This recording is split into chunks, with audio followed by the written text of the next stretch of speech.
Hey YouTube, 3D Printed Life here with update 5, I believe, of the Eclips3D, back on the computer again. I do expect quite a few parts that I've ordered for the Eclips3D to come in over the next few days. I also did order from Open Builds, so that was one of the big orders for basically all of the electronics for the device, as well as some hardware. I will be ordering the Masumi extrusions. Lost my mind for a second. I'll be ordering those shortly, probably less than 2 weeks. For those of you interested, I have semi-finalized designs. It still may change at this point. Not the design, I mean the lengths. So I wouldn't recommend buying them right now because they may change. But as of now, it is 335mm long M10 smooth rods and 360mm long extrusions. You can see over here 360 and 335. These may grow a little bit depending on how big I have to make this extruder gantry, which I'm still working on, as you can see. But right now, as it is, I think at a minimum I'm going to get 210 by 210 by probably around 210, which was my goal. That was at the minimum.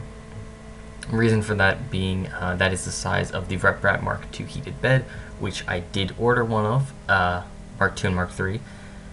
So that should be coming in soon, so that's cool. I'm finally going to be able to print ABS with this new guy. That should be fun. I did some 3D printing at a place I work at in ABS on the Replicator 2X. Pretty cool. It definitely, with the hard smooth beds, it's pretty unique because and the heated bed, it can lay down a lot smoother, but that's not what I'm talking about here. I'm talking about this printer. So let's get into it. So not terribly much has changed since last time. I feel like I say that every time, but it's usually true. But I guess there's enough worth talking about because I'm making this video.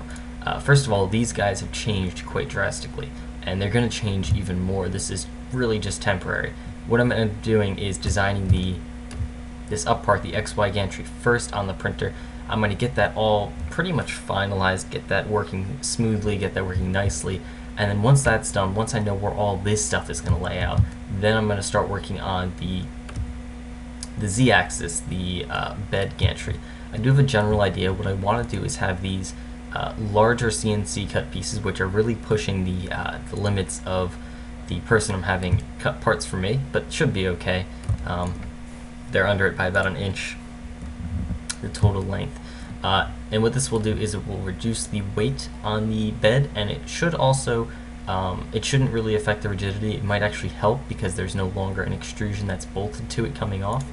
But also it does make it look quite a bit better, looks cleaner. And then to bridge across these gaps, what I'm probably going to have is a single extrusion, and then I'm going to have some elbow brackets that will also bracket or mount to these panels, which would explain the 2 holes. There's going to be more though, but that's to come, and that should make it rigid without needing these double pieces. Speaking of that, I'll probably be doing the same for here, so replacing this guy with just a single extrusion and having an extrusion bracket like one of these guys to keep it from spinning freely, since it will only be mounted by those single bolts at the end. So that will be changed shortly. So that would also mean that no more engraving on this piece, I know, but with this new design, because the bed's going to be up higher, you wouldn't be able to see it anyway, so it's really pointless having it there. So what I may do is I may have it put on the extrusion that's going to be up front here, if I do end up doing that. It won't be quite as big of a logo. It might be one small logo to one side, or I'm not too sure. It may just be without the moon, just say Eclips3D. I will see what I can do. But that isn't a huge priority because the name can be put anywhere. It can even be put on the frame up here or something like that, so it's not a huge deal.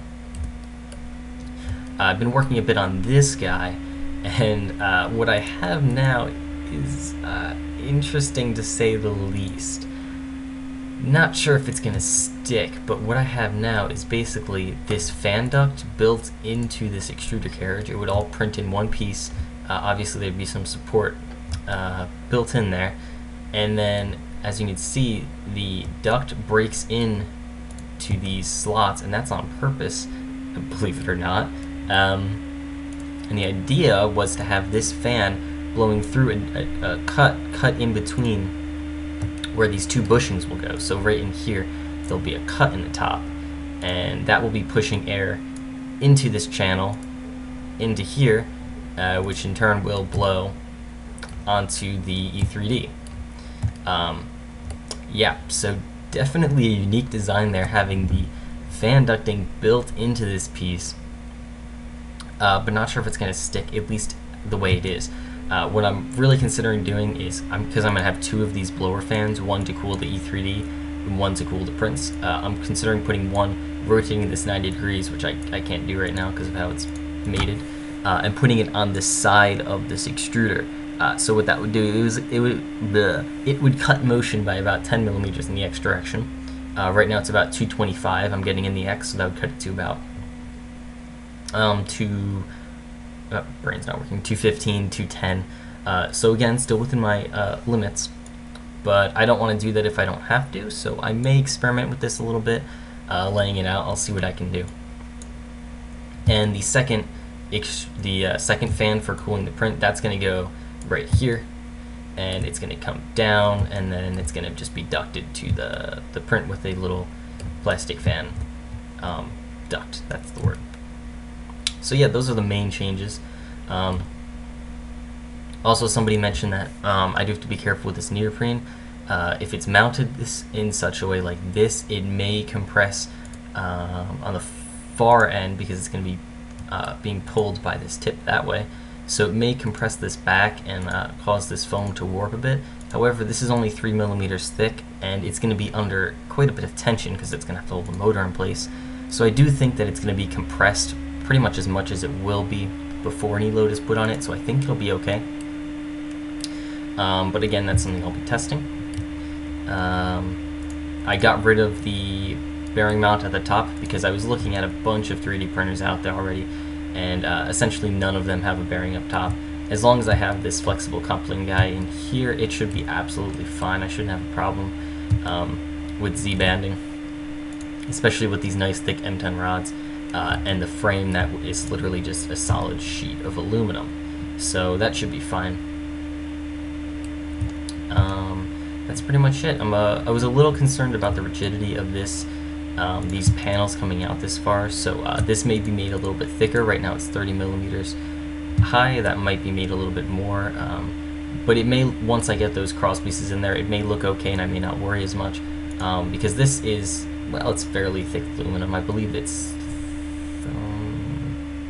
I don't know actually what it is, 3/16 or something like that, or quarter or an eighth or something. I forget what it is, but it's decently thick aluminum. It might have a little bit of twist torque, but when they're connected, they should be okay. And again, all this stuff is really still in the very, very preliminary design stages. Once I get actually printing out parts, building it, putting it together, I'm sure there'll be a ton of changes made.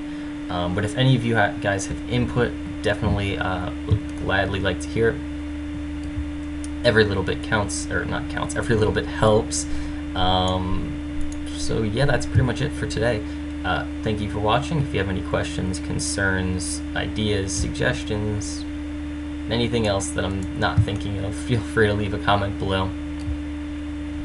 I definitely, if any of you guys have input on how I should do this extruder gantry, definitely would love to hear that, because I'm still a little bit bouncing ideas against my computer, I suppose.